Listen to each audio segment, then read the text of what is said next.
Good morning, good afternoon, good evening, whoever you are, wherever you are, however we may find you. We're back. It's Maidencast. It's me and him, Luke. How you doing? To me, to you, yeah, good mate. Been a while, but we thought we'd chat. I mean, we're a bit late doing this one, really, aren't we? But life gets in the way. Yeah, we went out and I went straight onto shift, and I was on nights this week. So, yeah. So me and Luke went to see Paul Di'Anno the other night, and we thought we would. Di'Anno, son. Yeah, the man we love on this show, but he tests our patience with every release. But we love him anyway because he's Paul Di'Anno, he's Cockney geezer, and true to us, what we've said on this show. No spoilers for what's coming, but true to form, he gave us plenty to talk about, didn't he? He was certainly entertaining. He gave us plenty to talk about. There is never a dull moment with Paul. I want to get him. I'd love to interview him. Oh, it'd be awesome, I think. Be awesome. So yeah, out of nowhere, I was saying. Yeah, sorry. Before we crack on, just want to say, since it is Maidencast, happy 37th birthday to Somewhere in Time. 37 years old today. Nearly as old as you, isn't it? Nearly. Fucking hell, mate. I won't divulge my age. But, all-time classic.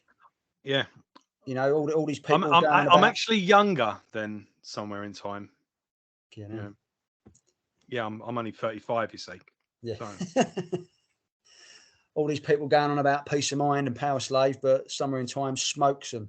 I've got to admit, when we did Maidencast, I always liked Somewhere in Time, but I really, really got a new appreciation for that album from that episode. Like listening to it non-stop for a week, and then I loved it a lot more. It is the only out, in my opinion. I know we're getting off, but us boys and girls, we like to go off on tangents. But for me, there's not an album like this that sounds like this before or after in Maiden's catalogue. You know, a Maiden album, it sounds like Maiden, but this was Maiden, and it was like, fuck. Even Seventh Son, which is obviously comes up, doesn't sound like this. This is a unique sounding album, and in my opinion, it's got the best production of the Martin Birch era. You can hear Nico; everything's crystal clear.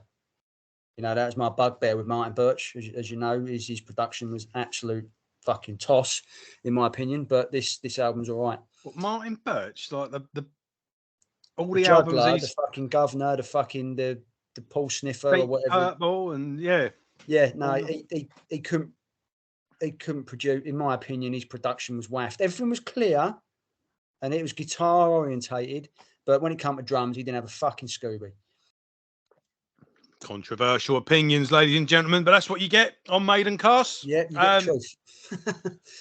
I don't really have a dog in the fight, to be honest. No, I mean, it's just me being a drummer, and if a drummer's poorly produced, I can't enjoy the album as I should because and with Nico, I know what Nico plays, but it's like I can't hear it, and that cannot happen. It's only Kevin. It's only Kevin Shirley who's really got Nico and captured him properly. I just wonder what you would think of other albums produced by Martin. That's the only thing I would throw at you. But yeah, I mean, Deep Purple and that. Did he do the Rainbow albums? I've got a Rainbow album nearby. Hold on. I know he did obviously Deep Purple albums and that, but yeah, I tend to listen to live versions of classic rock because I don't like production. Snobby, call it what you like, but that's just me. Yeah, I wonder what you would think of them two then, because Cosy Powell. Oh yeah, no, fucking Rainbow Rising, mate. That actually sounds right. I can only assume, Steve said something, but then when Steve produced fucking X Factor, Nico was front and centre. It weren't the best sounding album in the world, but Nico was fucking there. So there's something amiss. But yeah. Interesting. So anyway, back to Paul Di'Anno. Imagine Paul Di'Anno watching this now. You go, look at these guys. They're from our. They're. Oh, and he wants to get me on. Oh yeah, brilliant. Oh, yeah, let's talk about Somewhere in Time for half hour. I thought this was a review of my gig. Sorry, guys. Imagine us being there, they'd be like going, "You cunts!" He'd be fucking throwing punches at us. That's it, yeah. Oh, fucking like hell. he did after the audience. Yeah, he did. And the geezer was bringing him out his beer. Fucking hell. But So, yeah, this was the second of 2 gigs he played at the Cart and Horses, which pretty much were announced out of fucking nowhere. I only fucking knew about the second one because I see a thing happen just to randomly appear on Facebook saying, "Oh, the first night sold out." It's like, what fucking first night? You know, I like to think I've got my finger on the old proverbial when it comes to gigs and all that, but this one was like, passed me by. well, And then British I was like, Lions sold out in half hour, didn't it? yeah. But it's only because I'm friends with, I think it's Paul. I'm not quite sure of the guy, what the relationship with the guy is, but I think he's his tour manager or something now. I think he's a Croatian guy, but he seems all right. And I wanted to follow him on Facebook, but he didn't have a follow function. So I messaged him and said, "Look, mate, I don't want to be one of those guys, but I want to be your friend because I want the information." He's like, "No, mate, it's no problem. Just add me as a friend." Pretty cool geezer. And it's only because he happened to post that there was 15 tickets left for the Sunday, and it was like, fucking stroll on. So straight away, like, let's buy them. It's Pauliano in a Cart and Horses. You know, we're talking historical fucking place. So we went. Yeah, we as I say, I'm the bigger of Pauliano fan out of 2 of us, I think, and I've wanted to see him since I've been an Iron Maiden fan. It's one of them bucket list jobs, isn't it? And to hear those songs with that voice, you know. And he did last British tour. He did. I think he played Basildon as well.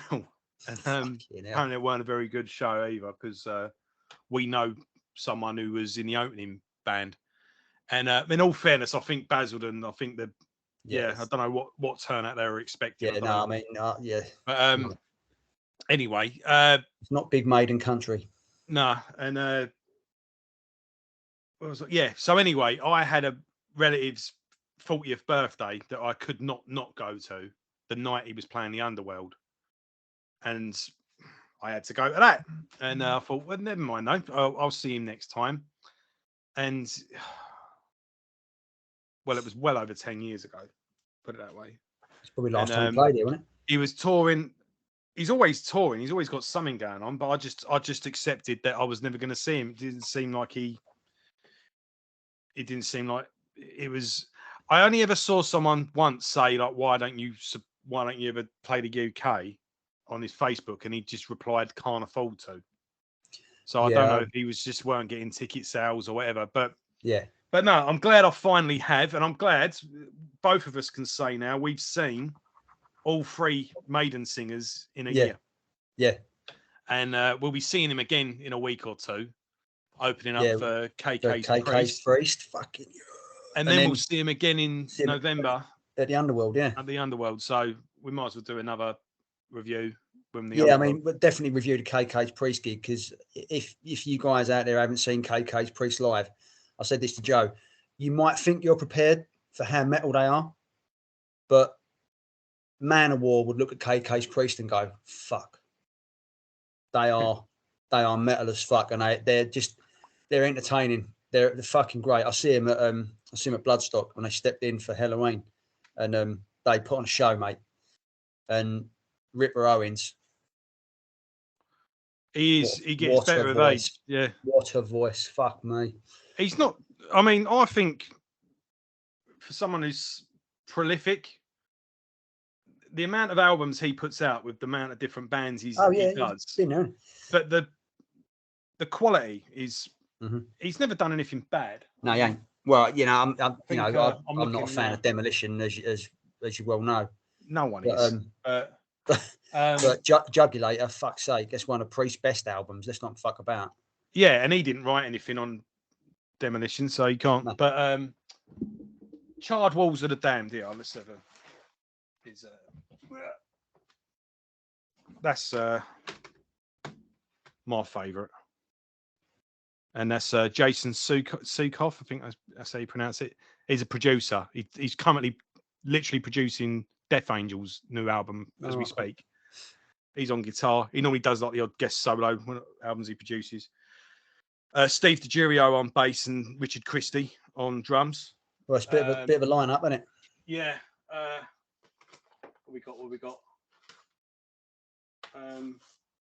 Beyond Fear. This was his first post-Priest album, and he's said in an interview that they went, "Are you going to do another Beyond? Why don't you do another Beyond Fear album?" And he went, "If everyone who asked me, am I going to do another Beyond Fear album, actually bought it that album, we would be on our fifth album by now."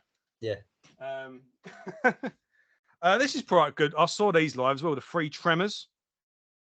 And the backing band, well, it's one of the singers in the band as well, is in a band called Cage, who are good on their own.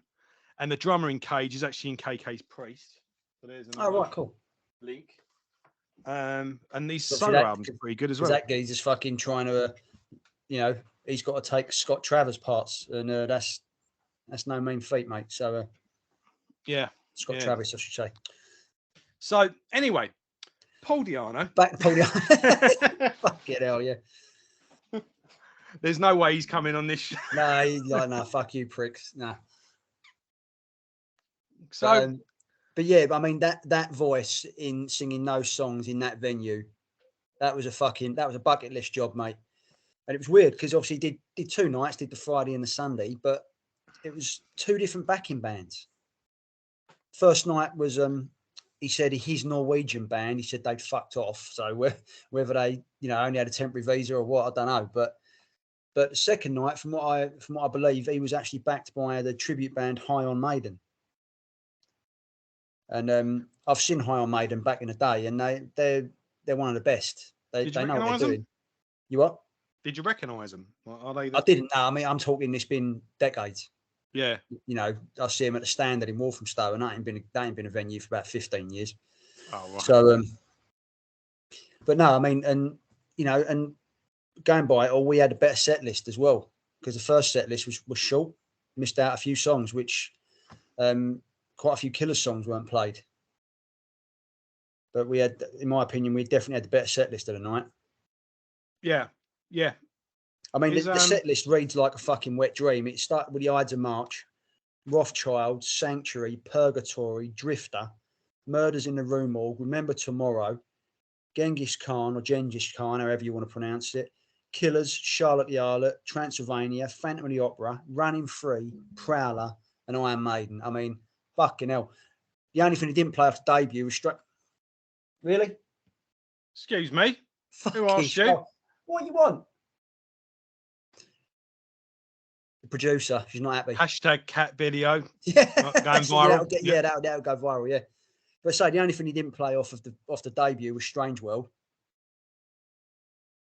And obviously he played the better, in my opinion. The only thing missing from Killers was Prodigal Son. Did he do Killers? He do actual Killers, did he? Yeah. Oh, yeah, he did. Okay. Yes, of course he did. Yeah, of course. Yeah, he did. But say, hearing that voice singing those songs, mate, fucking hell, it was like... I mean, I was surprised when Drifter was played. I was like, bloody hell. I know. Yeah. Mad. Purgatory was a nice bonus as well. I think that's an underrated song. Oh, it's a brilliant song. Yeah, it's funny, isn't it? Because, Luke famously hates Killers. Trust me, folks. I mean, I was standing behind him. He was like a kid in a sweet shop. Yeah, he was banging his head. He was drumming along. He was going with all the thing. Killers is shit, my ass. It's the bollocks, and you know hate Killers. It's just the worst Maiden album. Not the worst Maiden album. But as we've said many times, the worst Maiden album is what most bands would fucking kill to have. Yeah, fair enough. So, but it brought me right back to being fucking 14 years old again, because that's when I discovered Maiden, like properly, to go full on. I bought Fear of the Dark, and then it was a case of back to the beginning. And Maiden and Killers, they were fucking, because that was my childhood. So yeah, obviously as I've grown up, I've appreciated, I've got more into the proggy side of Maiden. That's why I'm not so much a fan of it. But hearing that, fuck's sake, mate, awesome. It's just great as well, like walking to the Cart and Horses. Oh yeah, it's lit, because we've been there before, haven't we? In those dark, those dark street lamp lit streets. The front it cover looks like the album covers to those albums as well, and that's what I've always said. I said it in the reviews at the time. This sounds like a band playing in the basement of a pub. Yeah. That's how these songs should be heard. Yeah. And that's exactly what we got.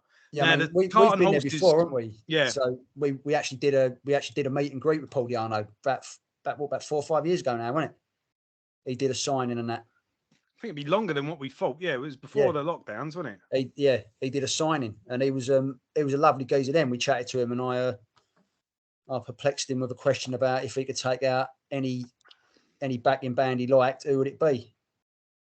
Yeah, and I think he picked Dimebag and Lemmy and Clive Burr, and it was like, fuck me, there's a band. Do you know what I mean? It was like, I'll pay to see that shit. But they've done it all up then, because they still had the stage in the main bar. But now they've tightened it right up. Yeah. So you used to go in the entrance, the bar was in front of you, the stage was on the side, and there was a stage that you could literally just walk onto. Yeah, and it was now the size of this sofa. And there's a door, and you go in that door down the steps, and there's a cool little venue there. I'll tell you what, I wouldn't mind watching an Iron Maiden tribute band. Oh yeah, no, I would. A Rush tribute band or whatever. Yeah, all the Maiden boys played it. All the ex-Maiden boys played it, don't they? Paul Day plays there and all that. You know, so it'd be awesome. That's Paul. No, that's not. Who Paul drummed Mario, on? No, Paul Mario Day. Air Force is their own entity, isn't it? Yeah, but that's Doug. No, he was the drummer on the Soundhouse tapes. Doug Sampson. Yeah, that's his band. Yeah, who's Paul Mario Day? The first singer. No, that was Dennis. Oh, before Dennis, then Dennis Wilcox, was it? Dennis Wilcox was guitarist. Come on, he was guitarist before Adrian. Who's Paul Day? Sung before Paul Di'Arno. Right, I'll get you. But who's this guy? Out comes the biography. Dennis Wilcox. Yeah, I'm right. Yeah, guitarist. No, look. Oh, Dennis Stratton. Fucking hell, it's late, boys and girls. Yeah. Christ. Yeah. We're all getting it wrong. Oh, fucking hell. We best stop this and start again. all our followers are just going to go, click, unfollow. Wankers.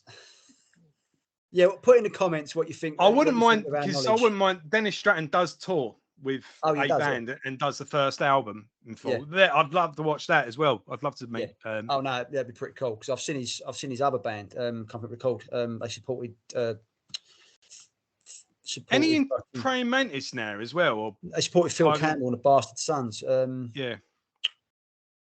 I can't remember what they're called now. They're, to be fair, they're pretty unmemorable. I ain't being funny, but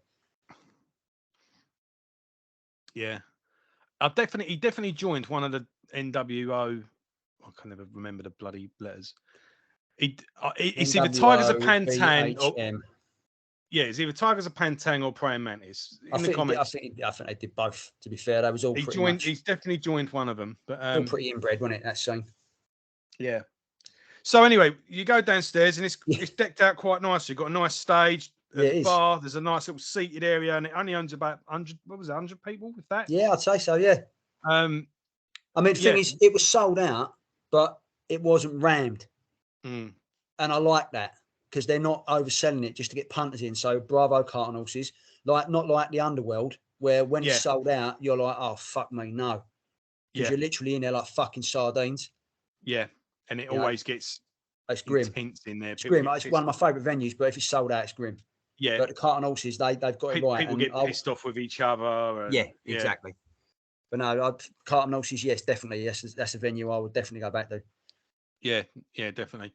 So, the man finally comes out, and first things that struck me was during Rothschild. So obviously you got Ides of March through the Tannoy. They kick into Rothschild, and during that he does the famous because we looked at each other, didn't we? And he held this note, and it was awesome, wasn't it? Yeah. And he didn't just do it at once. There was a few times for the thing. He was holding. It's like he's still got it, folks. Yeah, it was, wasn't it? We looked at each other. We were like, "Fucking hell!" It was like, "Whoa." And it's become a bit of a thing of like, oh, it's not just him, but you get it with a couple of different people. It becomes that, there's a video of him singing like shit. And you get it as well, oh, this person's playing like shit. Yeah. We could all do that. Everyone's yeah. going to have a bad night, and the voice. But trust us, folks. Yeah, That no. Paul was on it. He was on He fire. was singing brilliantly, and he was when he wanted to hit high notes, he was hitting them and holding them. Like he's back on form when it comes to. Well, I'd say back on form. He's on form. He's never been off form. I've just, you know, they might like say, but he's got one of them voices that is unmistakable. And when he wants to let it go, you know, he can let it go. You know, and it was old hairs on the back of the neck when he was doing it, because it was like fucking hell, you know. Yeah. Obviously, register's a bit lower as well because he was a bit raspy, wasn't he, on some of them? But I think that was done intentionally.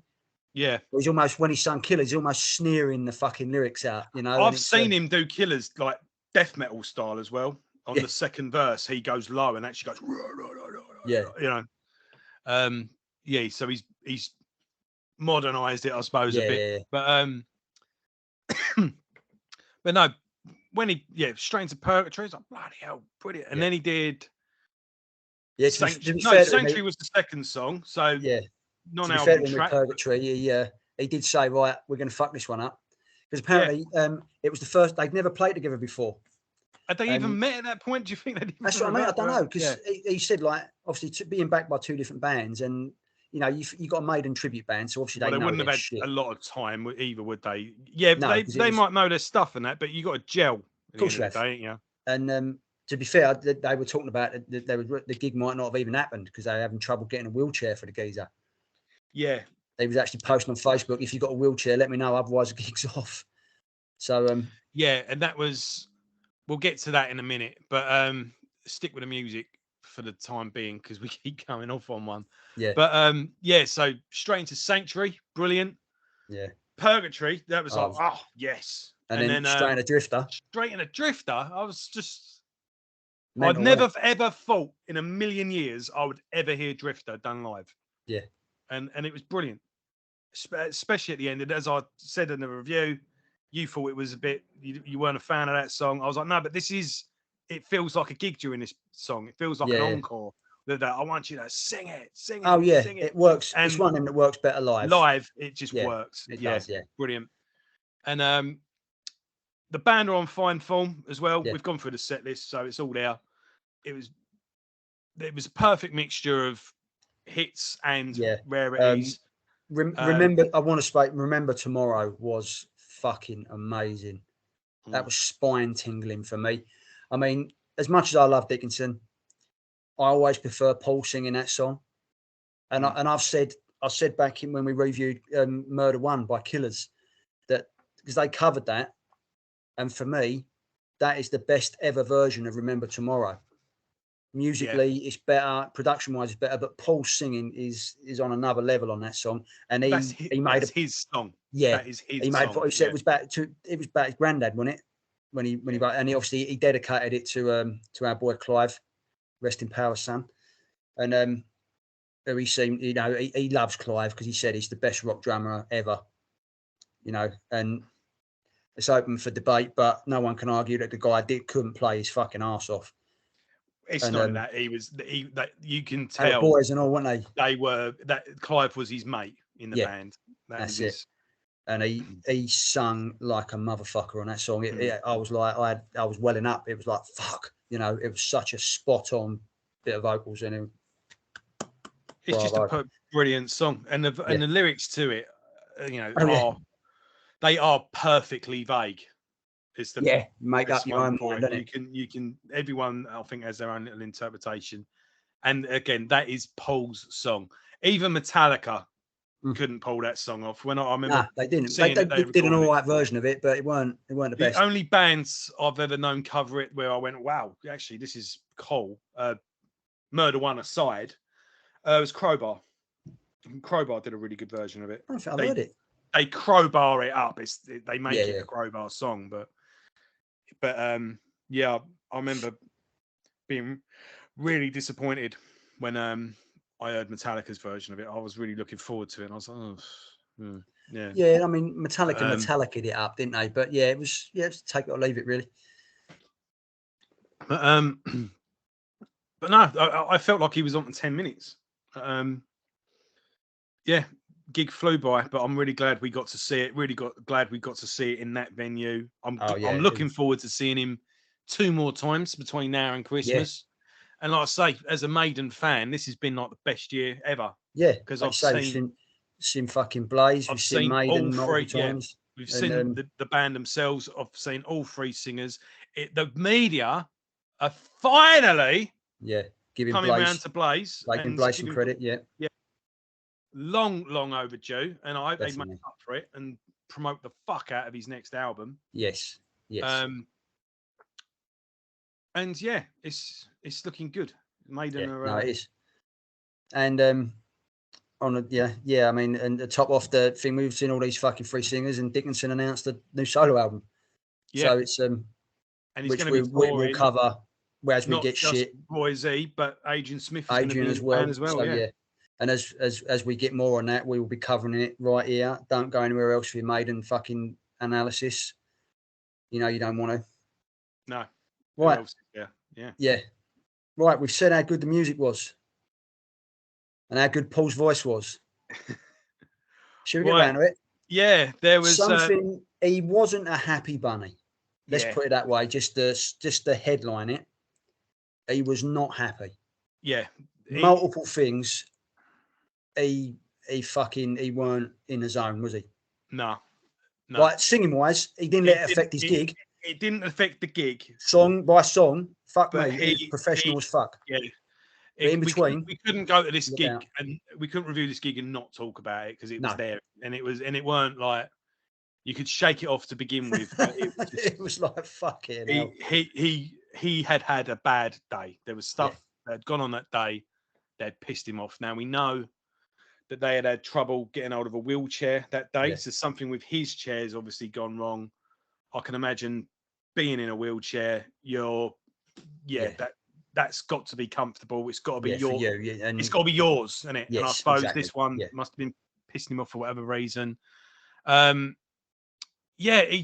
was just pissed off, wasn't he? Then there was someone in the audience that was filming the whole thing, and some Spanish bird. He was like, no, you can, because he kept in between when he weren't singing. He was telling her like, no, mouthing it, saying no, stop it, and all that. And then in between, then when the song finished, he was like, look, for fuck's sake, stop it. Yeah. Film 1 or 2 songs, that's fine. I ain't got a problem with that. Yeah. But you're filming the whole fucking gig, and before I know it, that's on the internet and being sold, and I'm not making any money. You know, it's my stop it. Yeah, it's not. I don't know if she would have sold it, but no, but you would have. I've read in previous interviews, he's been stitched up, and he not getting back payments and stuff that he's done for record labels and all the rest of it. And but it's not well. Bootlegging is one thing, but what I think as well, if it goes on YouTube, you're getting the thingy from the views. Yeah, that's I think is probably the more accurate way, well, more modern way of doing it. But she was arguing the toss, wasn't she? He even had to get another fucking Spanish speaker in the audience to speak to her in Spanish, and she was still not having it. Yeah. And it was like, and people were getting pissed off. I thought thought the crowd were going to turn on her. Yeah. But he salvaged it. But he was having problems with poor bastard who was bringing out his drinks and all the rest of it. He was giving him an hard time, wasn't he? Because he was not having a good day. He was, and there was something niggling him about the band as well. Yeah. And the drummer had a bit of a nightmare at times because, don't get me wrong, the guy can fucking play. There's no denying that. The guy can play. Even the geezer in the audience actually shouted out. Then he said, "Hey, Mr. Drummer, you're pretty good." You know, and he can play, but he missed a few beats, and it was obvious when he was trying to do fills and they weren't coming off, and it weren't like he weren't papering over the cracks very well. It was obvious that he was out of time. You could see Paul as well. He would sort of close his eyes a bit. He was, because Paul knows the song. Yeah, he knows these songs like inside out, and he waiting for Clive's fills, and they weren't coming, or they were coming half a second late, and he was like really getting annoyed. And and the poor bastard, like I said, because you actually mentioned it when we got out, didn't you? And I said, poor bastard. I said to him, look, he's playing an entire set, based on Clive Burr's drums. I mean, I've made no secret of the fact I don't like Clive Burr's parts. I don't like what he wrote, but what he fucking plays is phenomenal. Yeah. No, I'm not. He's a phenomenal drummer. He was a phenomenal drummer, but I just don't like the parts he writes. But that's got nothing against his talent. So any drummer that's trying to copy almost 2 albums worth of Clive's parts has got to be on a fucking ball. I wouldn't attempt it, and I think I'm pretty good. Well, the thing is, as well, now I'm not a drummer, so I'm in awe of all drummers. But if I had got that gig, if someone, if God went, look, don't worry, I'm going to strike you with lightning just before you go on, be like the Matrix, and yell, what do you want? Drums, lots of drums. But I would have gone straight away, looked at that kit, and gone, I'm going to need a bigger kit. Yeah, but that's and his I have kit. asked this question because. Yeah, mind you, Clive. I know some drummers who are a bit overkill. We don't all need to have Neil Peart's thing where he literally just steps in like that and he's just surrounded by. Well, even Nico's kit is fucking ginormous. Yeah, and I just thought because Clive. Yeah, but the thing is that's his stuff. But you look at Clive. Clive didn't have a big kit. Did he not? Not really. No, he weren't as big as Nico's. Yeah, but he was. But like I say, Clive was a machine, fucking machine, and to be on the ball, to copy that, you've got to be on the ball. And unfortunately, the drummer weren't having his best day, and I can sympathise with the guy because he's backing Paul Di'Anno. I'd be shitting bricks. Yeah, and unfortunately, the guy did, and he kept it together pretty well. But there was times when it was like, and it was winding Paul up when it actually got to the point where after Prowler, before Prowler, he actually said, didn't he, this will be our last song of the evening. And he looked over his shoulder at everyone, really fucking annoyed. So he weren't feeling it. And all the band were like, what? Mind you, the row with the audience had happened at that point as well. He went, look, he did say, look, I'm not having a good day today. I feel weird. Yeah, he did. And, it was sort of, you could tell it was getting level by level on the old steam. It'd be like the old cartoon characters when you see the fucking going up like that and the steam coming out the ears. Yeah. I mean, the crowd eventually convinced him to finish the set and do Iron Maiden because he was like, all right, because he didn't want to let the crowd. Yeah. He didn't want to let the crowd down because the crowd was pretty good. It was all for him, and he had a good vibe with the crowd, but there was things he weren't happy with. And I said to you, didn't I? I think I get the feeling from Paul that he has to be totally comfortable in his surroundings and with his backing band and with his situation to perform at his best. Yeah. And he clearly wasn't comfortable. Like with the wheelchair, like you say, he quite rightly said, the wheelchair obviously wasn't his. That must have been hell to sit in. The band weren't his. Before we know, they'd had one rehearsal that day. If that. Yeah. And he weren't in the zone. But he was a professional when it came to singing the songs. It got a bit diva-ish in between, but he weren't right. Yeah. But he kept it together, and he was as professional as he could be, and I applaud him for that. And I don't want to. It don't sound like it was a bad gig. It was a really great night. And, and it's not us. It's not us giving Paul a kicking like we tend to do on this show, but we love Paul. Yeah. And the gig. The music from that gig last Sunday proved why we love Paul, because he's a heavy metal legend, and he deserves to be fucking. I hope apparently he's got another operation coming up, hasn't he? Which is apparently his last one. Did he say? Is that it? Yeah, I think so. Yeah, because he said this is hell now. So I think that's what Maiden helped pay for, didn't they? So hopefully he gets this done and dusted, and he gets back to being mobile and being the Paul Di'Anno. Gets the Cockney geezer we all know and love. I've seen some photos of him. He's doing some walking because I suppose where he's been off his feet for so long, he's got to train his legs again. But hopefully he'll be back to good health soon, back to his old self, and he's back being the lovable rogue that we all love. The lovable Cockney geezer. Yeah. Because we love him. And I can't wait to see him again. And I want another good album out of him, because apparently he is recording a new album. So. Yeah. And I know we've still got to cover the EP that he released last year, but we've all heard the video, or we've all seen the video and heard the single that he released, and no spoilers, but I think everyone's of the same opinion. They wouldn't have given it the time of day if it weren't Paul Di'Anno. But if that's what it takes for him to get back out there and get back to recording what we know he's capable of, Murder One style stuff, then fucking yeah, I'll take it. We will review the EP. Obviously, we have to because it's part of the catalogue. We ain't done it yet, but yeah, he's on a journey, and hopefully he's near the end of that journey where we can get him back. Yeah, and we get that a great album from him, and a good tour because he's overdue one, isn't he? Now he's touring with KK Priest. Hopefully, he's a good booking agent. Will get him on some decent tours, opening for some good bands like your Halloweens or your whoever's. I think he'd be quite good with opening up for like Udo Dirk. I can't pronounce his name. You know who I'm talking about. But someone like that, Doro. Yeah, Pesh, fucking, he's in that pantheon of singers, and he needs to be recognised as that, and he needs to be. Oh, he is. He's a fucking legend with those people, And the same goes for Blaze. Yeah, Blaze is a fucking legend. I mean, that'd be a great tour, Paul and Blaze together. Fucking hell, they have done one, but it was a club tour, like a real, a tour with some good promotion behind it. Would be awesome. That'd be amazing. So, yeah, I think we pretty much covered it all. But yeah, no, I mean the gig. Yeah, like I say, if you get a chance to go and see him now, he's getting active. Fucking do it. Yeah, you will not regret it because, like I say, hearing that voice doing those songs,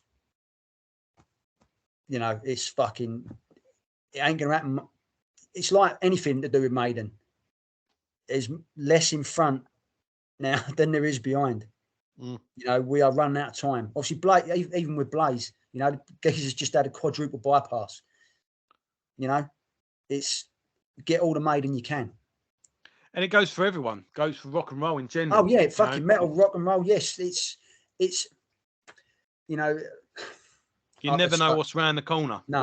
Watch them while they're here. Watch them exactly while you can. Because exactly. We've all lost the legends that we've loved, and get out and go and see them. Yeah, gigs are expensive now because promoters are taking the piss, venues are taking the piss, and I just want to say congratulations for Brixton for fucking surviving the hatchet job, and hopefully getting them back to doing all the metal bands that we know and love there, because we've seen some legends there. So I can't wait to get back there, and some legendary albums have been recorded there as well. Yes. So yeah, they survived that hatchet job, and hopefully they'll be back. And let's not let our genre die, because Gene Simmons was right. I'll start it when he said rock is dead or rock is dying. He had a point, because the legacy bands, once they've gone, who's replacing them? Exactly. And let me know in the comments. Let me know whatever. If you think I'm being an arsehole for agreeing with fucking Gene Simmons, let me know. But you've got your Machine Heads and your Parkway Drives, but they ain't selling out arenas like Metallica and Maiden do, night in, night out. Yeah. Once Maiden and Metallica are gone, fucking hell, what we're talking about here. It's a long way down. Yeah. It is. I'm not dissing. Obviously, I love Parkway Drive. I love Machine Head. You want to champion a new band that's exactly. You're not being a dick about it. No. But yeah, Gene Simmons, he's not completely right about everything, but he does have points. He does. Same as Lars was right about one certain subject, but he wasn't right about other things. But we need to keep metal alive and keep it going, and that's what we're trying to do here with Maidencast, trying to get new people into Maiden or giving them opinions on Maiden they might not have thought about. Yeah. All right then, folks. Well, we'll be back in around November, and we'll be talking about the next two Di'Anno shows, and we'll be talking about that Paul Di'Anno EP. Hopefully we'll have some cool news between now and then as well. Yeah, you've got the solo album from Bruce coming up. Yeah. Blaze is going to have a new album out soon enough as well. He doesn't stop. Yeah. So there's plenty more Maidencast to come. There's plenty more Maiden news to come, and we'll cover it as and when it comes in.